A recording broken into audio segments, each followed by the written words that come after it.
উপাচার্য নিয়োগ থেকে ধূপগুড়ির বিধায়কের শপথ গ্রহণ একের পর এক ইস্যুতে রাজ্যপাল সংঘাত চলছে।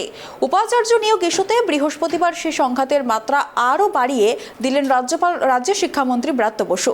তার কথায় উঠবে বসবে, এমনকি কিছু স্থায়ী উপাচার্য বাছাইয়ের জন্য প্রস্তাবিত সার্চ কমিটিতে নিয়োগ করতে চেয়েছেন রাজ্যপাল। বৃহস্পতিবার এমনভাবেই রাজ্যপাল সিবি আনন্দ বোসকে কটাক্ষ করলেন শিক্ষামন্ত্রী ব্রাত্য বসু। তিনি আর কি বলেছেন শুনবো। এই কথাটা তো ঠিকই যে যেটা রাজ্যপালের যদি আপনি দেখেন তাহলে শুধু বাইরের রাজ্য না, রাজ্যের একটিও সংস্থা নেই। আমাদের যদি নামগুলো যদি আপনারা দেখেন তাহলে আমরা কিন্তু কেন্দ্রীয় সরকার বা রাজ্য সরকার এই জাতীয় কোনো বাছবিচার করি না।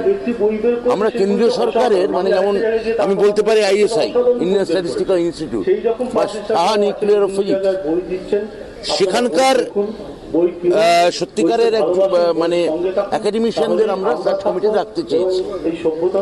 কিন্তু এটা খুব আশ্চর্য যে রাজভবন এই রাজ্যের একজনও কোনো বিশ্ববিদ্যালয় বা কোনো শিক্ষা প্রতিষ্ঠানে কোনো শিক্ষাবিদ খুঁজে পেলেন না।